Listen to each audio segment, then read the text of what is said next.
I was also going to ask you, we talked about it a little bit, but these bloody tariffs that President Donald Trump keeps bringing in, dropping, changing his mind, whatever it is. What's your thoughts on President Donald Trump? And I know that there was deals done with the Libertarian Party over here about supporting him because he promised to free Ross, which he has done. So, what was your thoughts on the whole campaign and the Libertarian Party getting involved with him and also RFK Jr.? Well,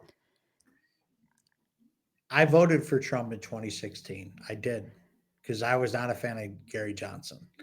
I did not vote for Trump in 2020, and I didn't vote for anyone at all in 2024 because I'm done voting. But the fact of the matter is that tariffs are a tax on the consumer. Even as a business owner, my material costs have gone up 45%. We just took another 5% recently. My material costs have gone up 45% since 2020. Do you think I'm eating that? I'm not eating that. My client is. And it's not being an asshole or anything like that. That's just the way business works. Okay. As far as tariffs go, tariffs another tax on the consumer. And if people want to pay more money for services and goods, hey, I guess you got your guy. But the tariffs were also supposed to end income tax. Well, here I was just doing my taxes. So that was a lie. Donald Trump on paper, I'm not going to be retarded, okay? Donald Trump was a much better choice than Kamala Harris. Much better. Much better. It's not even close. But does that make it better? Does that make it better? It's a Band-Aid. It's a Band-Aid for a hot minute till the blood spurt pops that shit off and it shows everything. Like, I don't know what to tell people. I was not a fan of I understand the coalition with the Libertarian Party and Donald Trump. I do understand it. I really do. I do. Am I on board with it? No. No. And am I, do I think that the LP sold out? Yes. I do. Big time, actually. And I'll explain it like this. You were the party who was explaining why Republicans and Democrats were so bad. And then you're going to turn around and endorse the Republican. And then it gets even better. You have the Mises Caucus, who is in charge of the Libertarian Party, saying Israel's bad, what they're doing is bad, the Israel lobby's bad. And then you're going to endorse the biggest cuck for Israel? Because guess what, guys? Donald Trump has taken over $230 million from AIPAC. So, yeah, he's a cuck for Israel. I got the receipts, too. I'll send it to her. She can put them up on her stuff. Maria Madelson, the owner of the Denver Nuggets, gave Donald Trump $100 million. Look her up and tell you where her allegiance lies. None of the allegiances lie in America. They all lie in Israel. And it's a terrifying situation because so many people were duped into thinking this person was America first.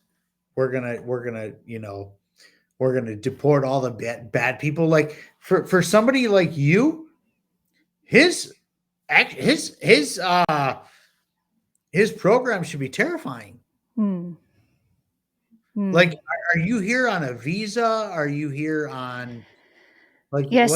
I'm like here on a working visa, but interestingly about that, so part of the condition of Australia going into Iraq with your mate George W. Bush was our Prime Minister at the time, John Howard, negotiated a special working visa for Australians in America as part of that deal. So we actually have quite a good visa program with America, specifically for Australians. That I've managed to get one of those visas. So, but I do look at the news and I see the deportations and the lack of due process.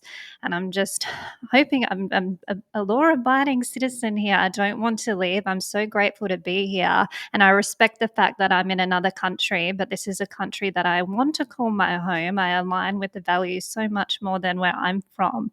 But I am watching what he's doing and I'm just hoping for common sense and for people to really look at is this is how we want to handle the border problem, because I'm in Texas, San Antonio, right near the border, and there's a big issue here with the border crossing. So I'm trying to understand how everyone's feeling. But what's your view? Are you an open borders person, or what's your stance on all of this immigration? Because it is a huge issue. I am a peaceful people should be able to move freely person. Um, but I'm also a person who thinks that that needs to be checked. Just because you say you're peaceful or I say I'm peaceful doesn't mean we're peaceful, right?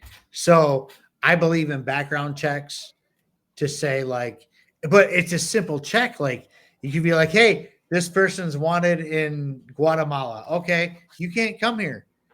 But then be like, hey, Miss Kate come here from Australia. She's not wanted anywhere. Get your ass in here and come on and hang out, And that's where I'm at. It's a very simple check. It's not about like closing or opening borders or anything like that. I don't think any borders should be open for those reasons. But I'm also saying that, hey, if this person doesn't have a background of violence or whatever, come on in and join the workforce. But you're not getting free money. Mm. You know, it's one of those things. Because a lot of people that come here right now are getting thousands of dollars per month from my money. Mm. I'm not okay with that. Yeah, the welfare state. You Yes. have to come in and work, and that's what I'm so happy to be doing for Blood of Tyrants. It's so exciting to be here. It was really hard, to be honest, leaving last time. I've just met so many incredible people here, and the values of the American people, like liberty, seems to be a part of your culture. And I know there's things going on, and there's always people trying to encroach on liberties, but because it's such a part of your story or history, the very character of Americans, it's given me hope. I feel there's more hope here. I know you might not be feeling like that, but can you see that at least you have that fabric? You do have a Bill of Rights. You do have more opportunity than my country to get your country back to be the libertarian place that the founding fathers designed it to be. Oh, are you kidding me? This is the best goddamn place to be in the entire world. It's Amen. no, it's really not. Like, and you hit the nail on the head. Somebody like me coming from a place from where I came from, this is like gold. This is God. This is everything, right? To come here and have these things. But we have to fight and keep them the way they are. We can't just let people run amok because America is on its way to turning into Australia extremely fast and on a much faster pace than most people would like to admit. And so that's why there's people like me here going, hey, yes, America's still the best place in the world to be, but we have to keep it that way. Otherwise, it's going to be where Kate just escaped from. And we have to keep it that way. But we also need people like you who come here to be like, hey, we're not just going to come here and be comfortable. We're willing to fight for why we came here, which is what we don't have here, especially where I'm at in Michigan.